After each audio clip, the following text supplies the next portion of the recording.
Comment tu sais que tu es une vieille âme? Ce sont des âmes qui se sont réincarnées des centaines de fois, mais souvent, les personnes concernées ne s'en souviennent pas. Si tu es à la retraite ou sur le point de l'être, voici 8 signes à surveiller. 8 signes qui font une nette distinction entre les vieilles âmes et les âmes vides. Maintenant que le réveil ne sonne plus et que le tourbillon des rendez-vous s'est arrêté, une fenêtre s'ouvre, que ton moi plus jeune n'avait peut-être jamais remarqué. Dans le silence, ressens-tu parfois une clarté presque enfantine, un murmure qui te dit « Je connais déjà ce chemin ». Ce n'est pas ton imagination, c'est la voix de tes expériences ancestrales, ce que Jung appelait l'inconscient collectif. Carl Jung disait « L'âme parle doucement, mais elle ne se laisse pas réduire au silence ». Tu vois à quel point c'est important? C'est exactement ce que Carl Jung avait vu. Et c'est aussi la raison pour laquelle tu dois absolument persévérer si tu es à la retraite ou sur le point de le prendre. Imagine ton fort intérieur comme une bibliothèque. Chaque étagère est remplie d'expériences. Premier baiser, faillite d'entreprise, anniversaire, odeur d'hôpital, lettre d'amour, enterrement. Chez la plupart des gens, les étagères sont en désordre et les livres traînent partout. Mais une vieille âme a rangé les étagères de manière systématique. Pas pour être parfaite, mais pour pouvoir trouver le bon livre en un clin d'œil quand la vie pose une question. Cette sérénité semble presque incroyablement sage, non? Et c'est là que commence notre voyage à travers 8 observations. Chacune d'entre elles est comme un miroir que je te tends. Elle te montre à quel point ta bibliothèque est déjà bien rangée, ou à quels endroits il y a encore de la poussière. Commençons. Signe numéro 1. Tu dégages une sérénité remarquable en pleine crise. Pense aux tempêtes du quotidien, surtout quand on vieillit. Les petits-enfants tombent soudainement malades.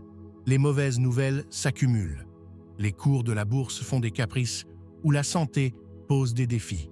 Alors que d'autres paniquent, se précipitent dans une agitation frénétique ou se laissent ronger par l'inquiétude, tu sens en toi un ancrage profond et calme. Jung parlait du soi comme du pôle de stabilité de la psyché, le centre qui apporte la stabilité même dans le chaos le plus total. Quand l'âme a mûri, elle a appris à se connecter à ce centre intérieur. Ce n'est pas l'indifférence qui te permet de rester calme. Ce n'est pas un engourdissement émotionnel. C'est plutôt une sagesse profondément vécue, issue d'innombrables cycles de haut et de bas. Une voix intérieure qui murmure « Ça aussi, ça passera ». J'ai déjà survécu à d'autres tempêtes. Tu deviens un refuge sûr pour ta famille, un roc dans la tempête pour tes amis. Ta simple présence peut avoir un effet apaisant. Un conseil pratique, partage consciemment cette sérénité. Sois l'interlocuteur calme dans les discussions familiales animées. Prête une oreille attentive sans te laisser contaminer par la panique des autres. Ton calme est un cadeau, non seulement pour toi, mais aussi pour ton entourage. Deuxième signe, tu ressens une nostalgie profonde, parfois douce amère, même pour des époques, des cultures ou des lieux que tu n'as jamais connus personnellement. Tu ressens peut-être une envie inexplicable lorsque tu lis des mythes grecs anciens, que tu entends des sons médiévaux ou que tu vois des images de paysages qui te semblent étrangement familiers. Ou c'est juste un sentiment diffus que, avant, c'était plus calme, plus profond, plus magique, même si tu ne peux pas vraiment situer ces temps anciens. Jung expliquerait ce phénomène par l'inconscient collectif.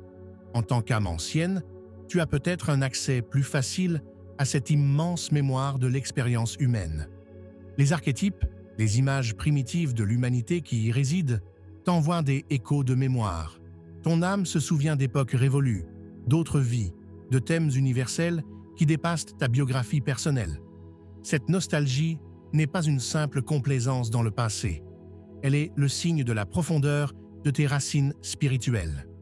À un âge plus mûr, quand on a peut-être plus de temps pour se détendre, les voyages ou la lecture deviennent souvent une sorte de voyage dans le temps. tu ne cherches pas seulement une distraction, mais aussi une résonance, des traces de ton foyer spirituel. Un conseil, tiens un journal de nostalgie. Note les lieux, les moments, les images, les mythes ou les morceaux de musique qui déclenchent cette profonde nostalgie en toi. Demande-toi, qu'est-ce qui me touche autant? Quelle qualité manque peut-être à ma vie actuelle? Ce journal peut t'aider à reconnaître le fil rouge de ton âme à travers le temps et à mieux comprendre ce qui te nourrit profondément. Le troisième signe d'une âme mûre, tu sens en toi l'éveil ou le renforcement d'une forte envie d'être un mentor. Tu remarques peut-être que tu commences tout naturellement à transmettre tes expériences de vie et les leçons que tu en as tirées, que ce soit en discutant avec tes petits-enfants, au club de jardinage, au cercle de tricot ou simplement entre amis. Les gens recherchent inconsciemment tes conseils. Ils sont attirés par ta sagesse tranquille.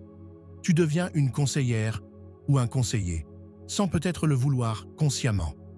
Jung expliquerait ça par l'émergence de l'archétype du vieil homme sage ou de la vieille femme sage. Quand l'ego mûrit au fil de la vie, quand l'identification à la persona extérieure s'estompe, cet archétype peut apparaître plus clairement. L'expérience accumulée au cours de la vie pousse à être partagée, non pas par pédanterie, mais par un profond désir d'aider les autres dans leur cheminement. C'est l'expression naturelle d'une âme mûre. Si tu ressens cette impulsion en toi, il existe de nombreuses façons de lui donner libre cours. Peut-être est-il temps d'écrire tes mémoires, même si c'est juste pour ta famille, ou de lancer un petit blog ou un podcast sur des sujets qui te tiennent à cœur, ou d'animer un groupe sur un sujet dans lequel tu as beaucoup d'expérience. Les âmes anciennes aiment souvent transmettre leur lumière intérieure, leur sagesse accumulée, et laisser ainsi une empreinte qui dépasse leur propre vie. Le quatrième signe, tu construis des ponts intuitifs entre les générations. Tu remarques peut-être que les jeunes, comme tes petits-enfants ou les enfants de tes amis, s'ouvrent à toi d'une manière particulière. Ils te confient leurs peurs, leurs inquiétudes ou leurs rêves dont ils ne peuvent ou ne veulent peut-être pas parler à leurs propres parents.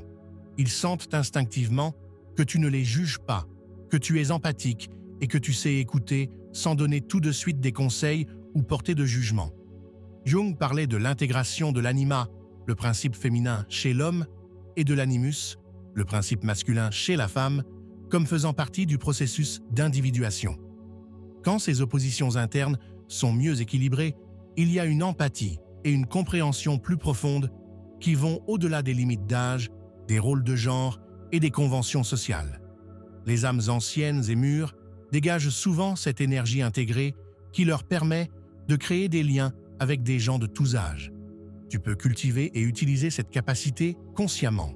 Que diriez-vous d'organiser régulièrement des soirées de contes en famille, où petits et grands raconteraient leurs histoires, ou encore un projet de journal intime avec un petit enfant dans lequel vous écririez ou dessineriez à tour de rôle?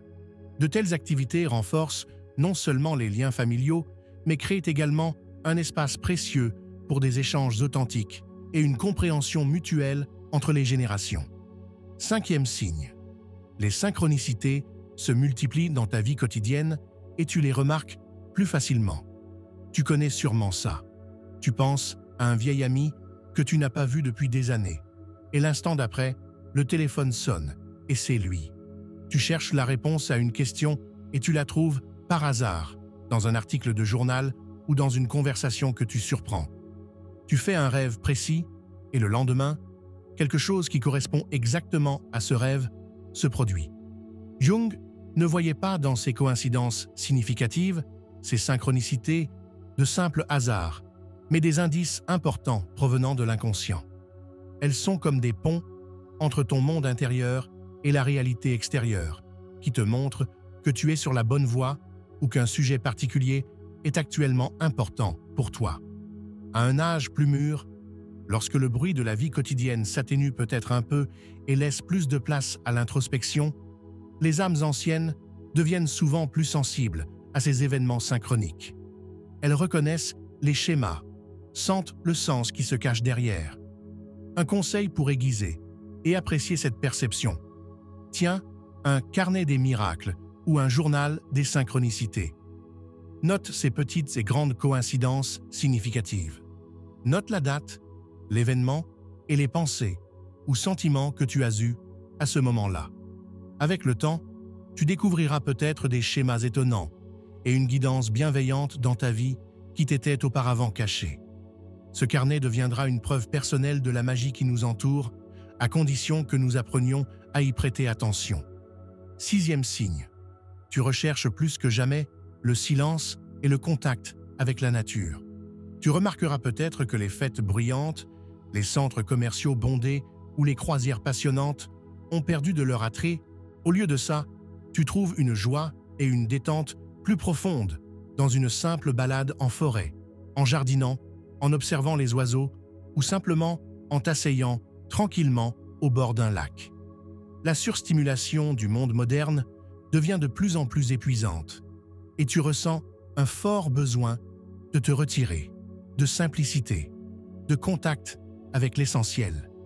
Jung interpréterait ça comme un retour à l'archétype de la grande mère ou de la mère nature. Après une longue vie pleine d'activités et d'adaptation au monde extérieur, l'âme, à un âge plus mûr, recherche souvent la force curative et nourricière de la nature et du silence pour se régénérer et se reconnecter à ses racines. C'est un processus d'intégration, de retour à soi-même.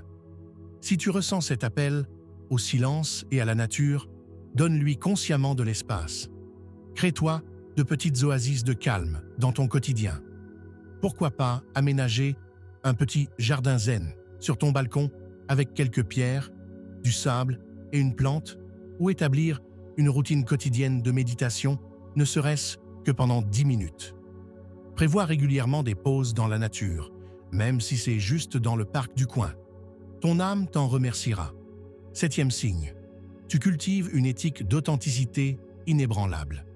Au cours de ta vie, tu as probablement joué de nombreux rôles, porté de nombreux masques pour t'intégrer ou répondre aux attentes. Mais maintenant que tu es plus âgé, ces masques et ces symboles extérieurs de statut social perdent de leur attrait. Tu ressens un besoin fort d'être simplement toi-même, de dire ce que tu penses, même si ce n'est pas toujours facile.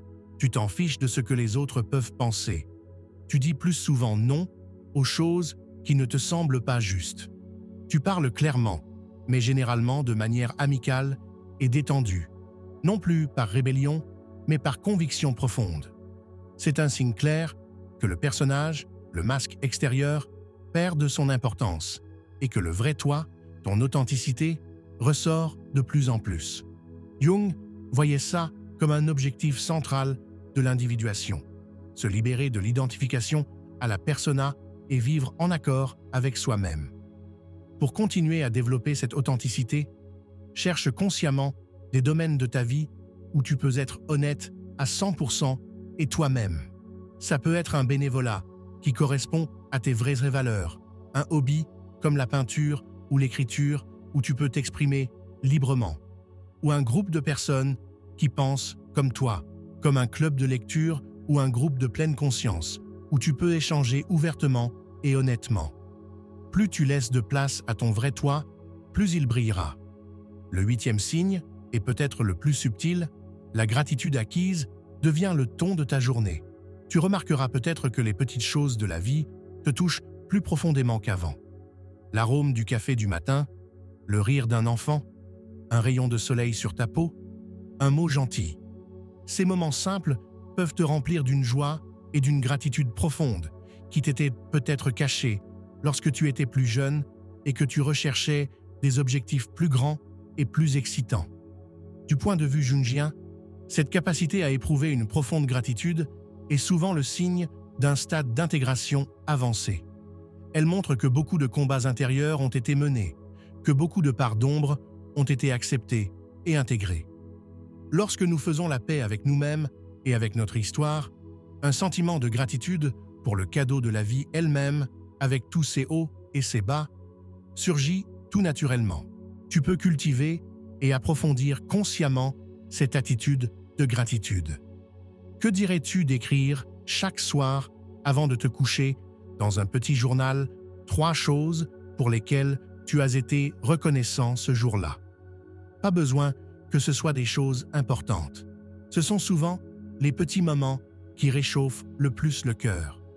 Tu peux aussi essayer d'exprimer plus souvent ta gratitude envers ton partenaire, tes amis, mais aussi envers des inconnus. Un merci sincère peut faire des merveilles. Tu peux même inspirer ton entourage à commencer eux aussi un rituel de gratitude. La gratitude, c'est comme un muscle qui se renforce à force d'être entraîné, et c'est une clé puissante pour trouver la paix intérieure et le bonheur à un âge mûr. Notre exploration des 8 signes d'une âme mature touche à sa fin. Si tu t'es reconnu dans certains, voire dans plusieurs de ces points, alors célèbre-toi et célèbre ton âme unique. Elle est ton plus grand trésor, le résultat d'un long voyage souvent difficile, mais finalement gratifiant. Le désarroi que tu as peut-être ressenti auparavant n'était pas la fin, mais une étape nécessaire sur le chemin de la sagesse et de la plénitude que tu rayonnes aujourd'hui. Sois encouragé. La vieillesse n'est pas une fin en soi, ni un déclin. Pour l'âme ancienne, c'est souvent le chemin vers le sommet personnel, le temps de la récolte, le moment où la sagesse la plus profonde s'épanouit et où la lumière intérieure brille le plus clairement. Si cette vidéo t'a touché, partage dans les commentaires lequel des 8 signes résonne le plus en toi. J'ai hâte de te lire et de rassembler ici une communauté d'âmes sages et anciennes. Si tu veux en savoir plus sur la perspective jungienne sur la vie, les rêves et les ombres, abonne-toi à cette chaîne. Bientôt, il y aura des vidéos sur l'interprétation des rêves chez les personnes âgées et sur le travail approfondi sur les ombres spécialement destinées aux âmes mûres. Pour finir, une dernière réflexion. La vraie maturité, ce n'est pas quand le corps s'immobilise, mais quand ton cœur peut encore danser, même si ton corps est depuis longtemps au repos.